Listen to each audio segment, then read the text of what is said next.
Good afternoon, everyone. Oh, before we do that, Kim, can you mute that phone? I'm getting some feedback. Oh, let me Is see. it your, no, is it your cell phone? Yeah, amen. Well, while she's doing that, okay, there we go. Good afternoon, everyone. Again, this is what, December the 21st, and this is a month of nothing but good news. And we are going to share that good news with you on today. So I am Portia Wheatley. I am the founder and the president of the, okay, I'm still getting some feedback. We can't go on. I don't know. I turned the phone off. I don't know what's on. Okay, let's do this.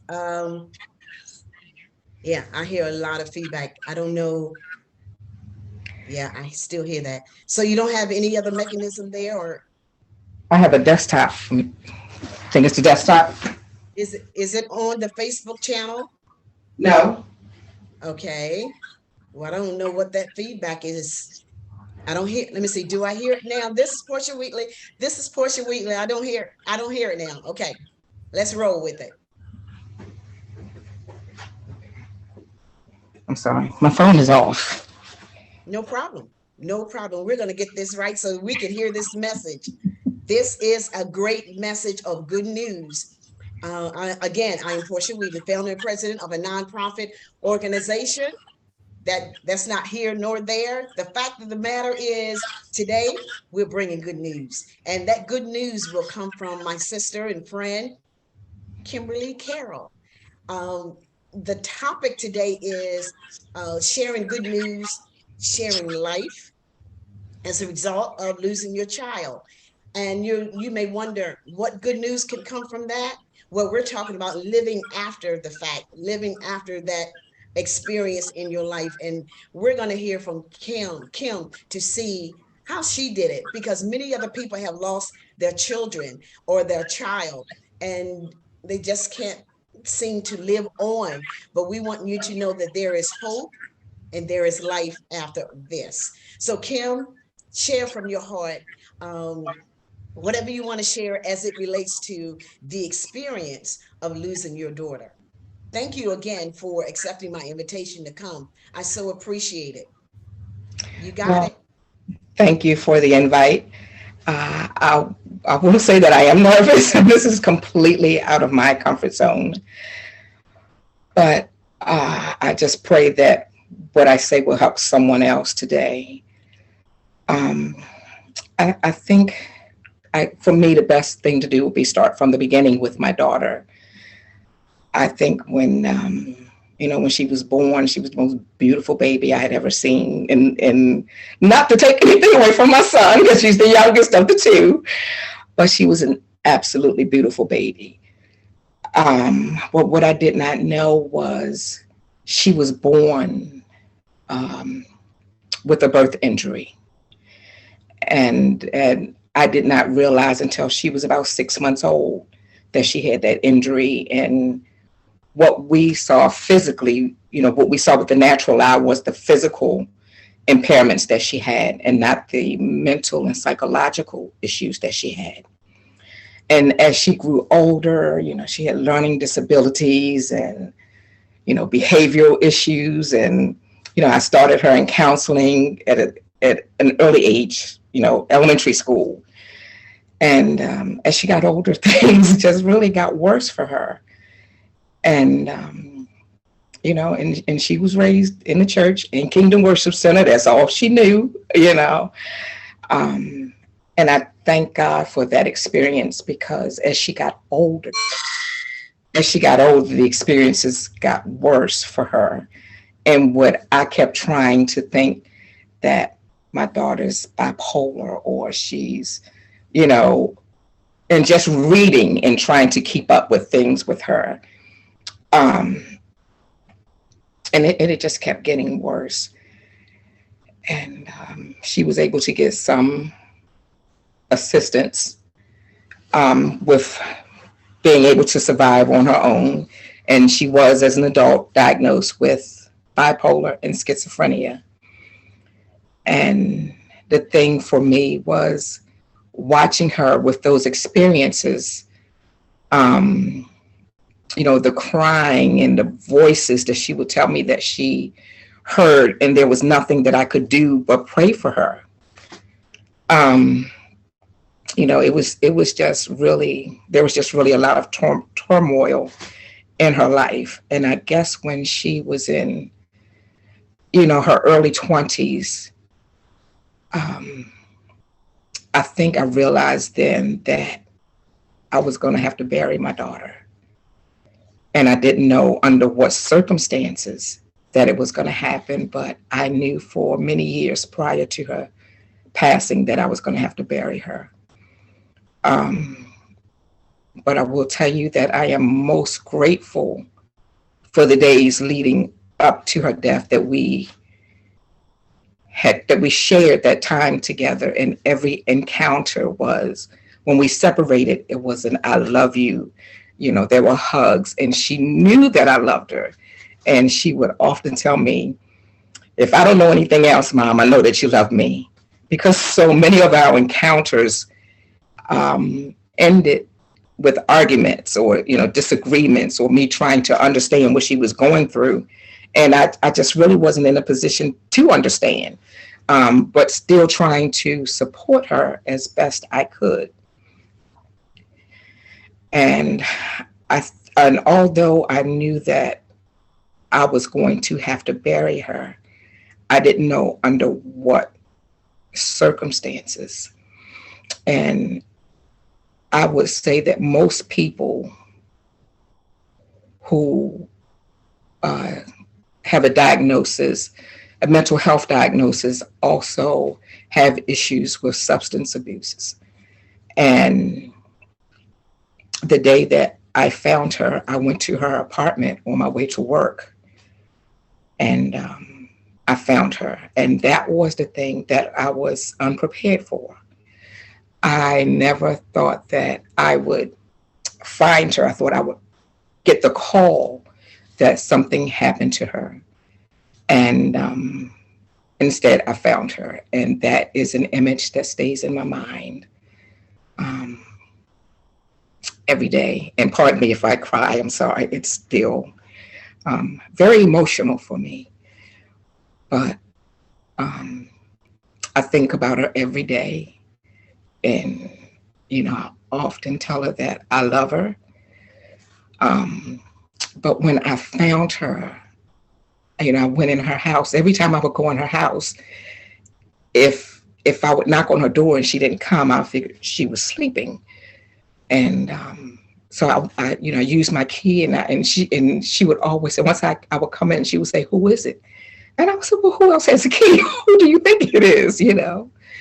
And I didn't get a response, and I'm just calling and calling, and I went upstairs, and there she was on the floor, and I took my foot, and I just kind of kicked her leg because she was bent over, and she didn't move, but I could see the way she was positioned, like her head was like kind of like her forehead was on the ground, and I could see the discoloration in her face.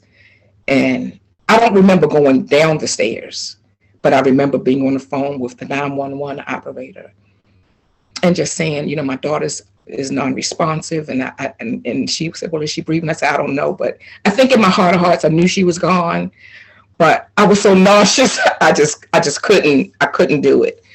And, when the fire department and police got there, they confirmed that she had passed, and she had been there a few days. And I think, for the longest time, it was like I just couldn't cry. You know, I couldn't. And I just didn't know that, God, you told me that this was going to happen. I didn't know when or under what circumstances. And I thought that that was maybe why I couldn't cry. And, but it was hard. It was hard just going through the process because I still had both my parents. I had never gone through this, this experience of burying someone. And thank God for my mother because she kind of, she was there, and so was my church family. And I think I found her on a Thursday. It was January 19th, 2019. She was buried on January 24th, the following Thursday. And that following Monday, I went back to work. And many people thought, that's too soon. And I thought, well, what am I going to do at home? If I'm home, I'm just going to keep thinking about her and keep thinking about her. And I'm not doing anything here. So I went back to work. But it was when I went back to work that every day, I was crying, constantly crying. And my firm was, my job was gracious enough to grant me, what leave I needed to take to deal with it, to deal with the grief process and the counseling. For a while, I would dream about her. I dreamt about her often, and there were most dreams. She didn't say anything. She was just smiling. There was, or she was there, or she was leaning on me, just had her head on my chest or on my shoulder. But there was never, any arguing or any sad looks. And I just got the feeling that she was at peace because I know what she dealt with on a day-to-day basis. She would talk about the voices in her head. And there was this one gentleman that she often talked about. And she said that she would say, Maya, you don't understand. She said, these aren't my eyes. She said, these are his eyes. I'm seeing through his eyes. And she's like literally crying, and I just didn't know what to do. There were several times I would take her to, emergency rooms for psychological evaluations and things like that. And, and with most people, or not say most, but with a lot of people, when there's a health condition, be it physical or mental, we take our medications until we feel better, and then we don't take it anymore. And for mental health issue, you should be taking your medication every day. So those, there were those encounters too. But I will tell you that there are times that on the anniversary of her passing or her birthday, a lot of times I don't go to the cemetery, to visit. Sometimes it's my mom or my son that will go. The thought is still there. Oh, yeah. The thought is still there. The love is still there. Yeah. And you're not in the same place that you were before. Mm. So, the memories are definitely going to be with you. That's Yeah. your baby. That was your Yeah. daughter. Yeah. Yeah. So what type of news, what will you share with our audience to say that you can make it through a situation like this about life? What would you share? I would say that through the grace of God, you can get through it, because that's the only way I made it. It's just God's grace. There's nothing else, because sometimes I think about it, why am I still here? How am I able to still process it, in my heart, in my mind, but it's just the grace of God, It's the grace of God. I had a conversation after she passed with one of the paralegals at work, and was sharing about her son was bipolar, and she said, I just can't deal with it. I just can't deal with it. And she says, just talking about some of his behavior. And I said, oh yeah, I dealt with that with my daughter. And she said, really, Miss Kim? I said, yeah. She said, Miss Kim, you would never know that you dealt with something like that. I said, that's because of the grace of God, you And know? that's your testimony. Yeah. And I think for me, as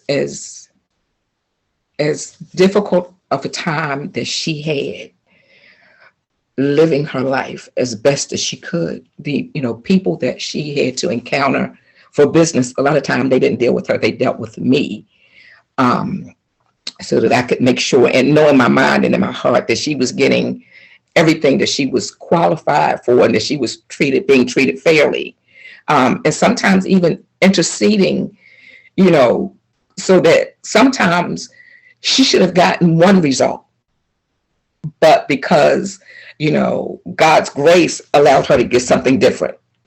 And see, that's what I'm dissecting. That's what Yeah. we're pulling apart. Yeah. We could talk about, and I know without a doubt, I know that still wears on your heart. But Mm-hmm. in all of that you're saying, I'm still pulling out good news. I'm Oh, still pulling out. absolutely. Absolutely. Absolutely. And I Absolutely. would love the audience to know that. Kim is sharing, but in her sharing, we're praying for her as well as you did that. You can do this, Mm-hmm. because it's still good news in the midst of Absolutely. all of that. It's Absolutely. still good news. It may sound crazy, It, but it, it does. It does. But I just believe that when you are a believer of Christ, your tragedies are blessings for other people that will that's good. bring them to Christ or help them maintain where they are in Christ. And it's a huge loss to me. But that loss to me is a blessing for someone else who feels like I can't go on without my child. You know, and I just, just in a position now that I just try to live the best life I can, try to be as happy or as content as I can be. Um, until we meet again, I know she believed in God. I know she had a relationship with God. She struggled as many of us do, but I actually found a letter. I found several letters where one letter she was like, well, Ma, you need to read this scripture, or you need to read that scripture, and I and there was a letter, one letter said, she says, I don't even know, I don't remember this. She said, but I remember when you would walk in my room and pray for me and anoint my head and pray for me. And I had no idea because she would raise her head up and realize what I was doing and doze right on back to sleep. Right there. Good news. Parents, yes. You hear that? Even when they're asleep or yes. when they think they don't want the prayer, but she didn't send you out of that room, did she? No, she didn't. She just put her head right on back down and went back. That's what I'm saying. She went back to for your children. Yeah. I'm telling you, that is amazing. Now, did you speak to the fact of therapy? Did you have therapy or counseling afterwards? I did. I went to therapy for, I don't know, maybe a year and a half. I was even on medication for a little while, and then I was just like, I'm sorry, I have to get off this medication. And then I recently started back to therapy this year, and not just for that, but because of life changes, Life does. and that is included in the therapy that I'm in now. But I definitely went to therapy, and our culture, we were raised that we don't go to therapy, but therapy is beneficial, and there are therapists that look like us, who can relate to not just the experience of losing a child or whatever your experience may be, but the experience of our culture as well. So yes, I am still in therapy. Still in therapy, and then those, like I said, those memories do pop back in the head. And is one of the gentlemen, I don't know whether it was a man, woman, boy, girl, somebody I was talking to, and they were stating, excuse me, how important therapy or counseling is. They Mhm. say they pay their tithes, they tell you they pay their offerings, and they have their money for their therapist. Those are, That's right. That's right. You, I yes, and you'd think be surprised. you need it. You need therapy. Yes. And one thing, and to be honest, and let me just be very transparent. There were a lot of times I would come to church and it just reminded me of coming to church with her. And Mm, and it but it was but I was a lot of times I would just be so depressed about it.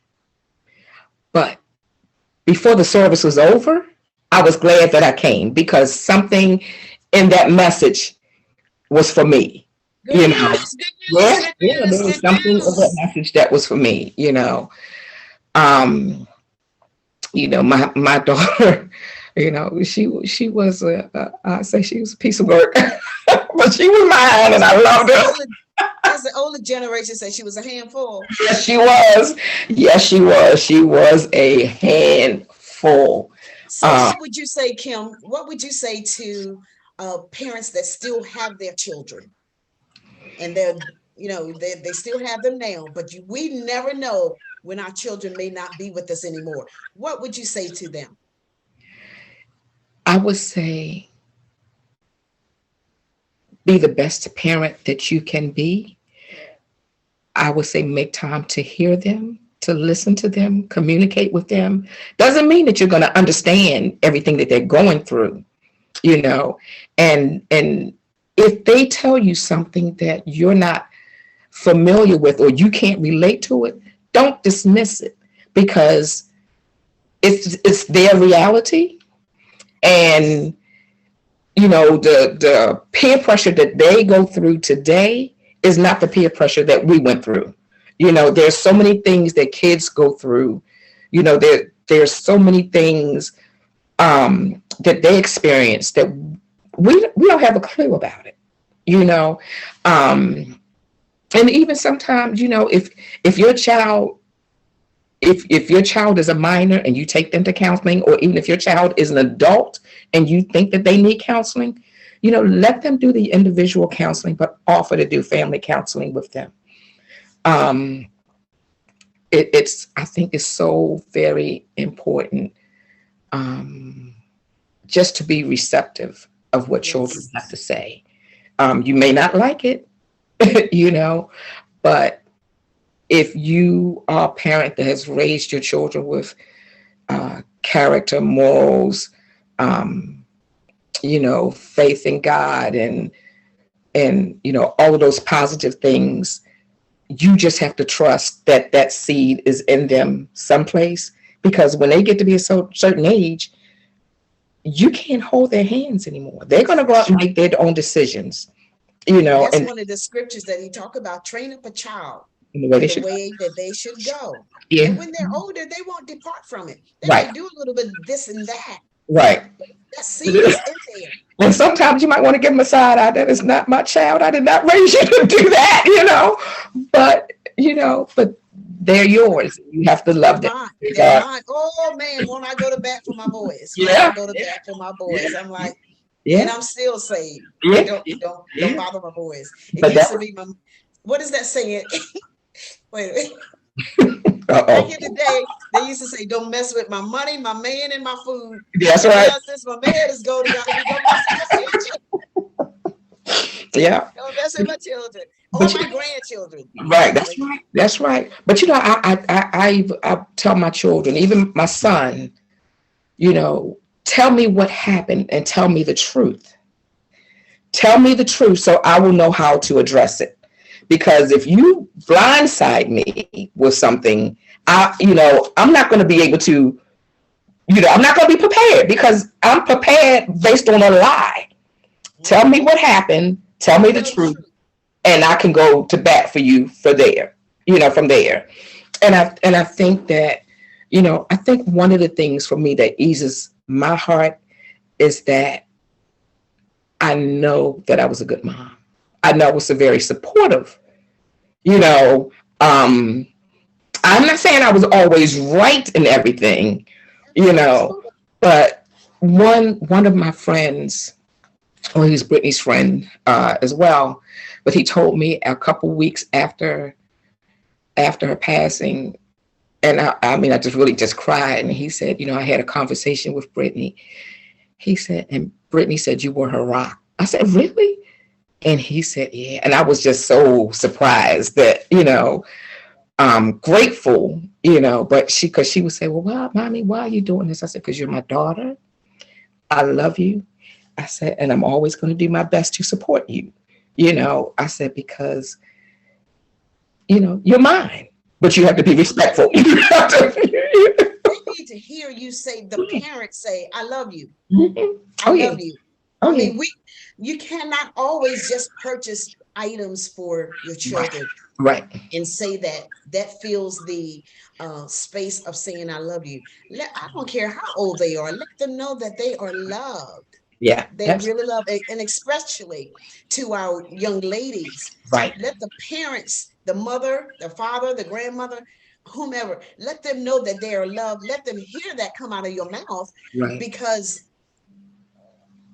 if they are waiting for that love to be spoken to them from someone that should not be with them in the first place, they're going to jump on that to say, oh, this guy loves me, or this woman loves me, blah, blah, blah. And it's not the real McCoy of the love. Right. So, yeah. Well, thank you, Kim. Before we close, did you have anything else to say, to share? No, I think I was a lot more nervous than what, but it's been okay. It's been okay. Thank you for moving out of your comfort zone. And I know. So you can make me, what is it, a pumpkin cheesecake just for that? Oh. Was it pumpkin or sweet potato? Sweet potato cheesecake. One of those, slap your mama. No, you can't. Miss Carroll, what's your mom's name? Vera. Miss Vera, I'm not talking about you when I say slap your mama cheesecake. That was so good. I'll see what I can do for you. Okay, all right. But thank you so much. You have really blessed us. You have given us information you shared from your heart. And I know you've helped people. To our audience, I'm asking you if you would go to our YouTube channel and subscribe. You become a part of our audience, or you become a part of our team to share this message of hope and encouragement to the world, really to the world, because so many people need it. Even if you want to tag and share, because after this, it will be uploaded to my YouTube channel. So plug my name in or plug Kim's name in, and this will come up. You share, and you will be helping someone else. They may not want you to see them looking at it or viewing it or replaying it, but just put it out there for them. And you may not have to say anything because because of what Kim has shared on today. So again, thank you in advance. I thank you. Most of all, I thank God for the opportunity to come and be an instrument of Him, one who has created me to be and find my purpose and to do what I enjoy doing. Thank you again, Kim. I appreciate you. I appreciate your friendship, and I appreciate who God made you. To our audience, thanks again. We will see you again on tomorrow. Bye-bye. Have a great one. Bye-bye.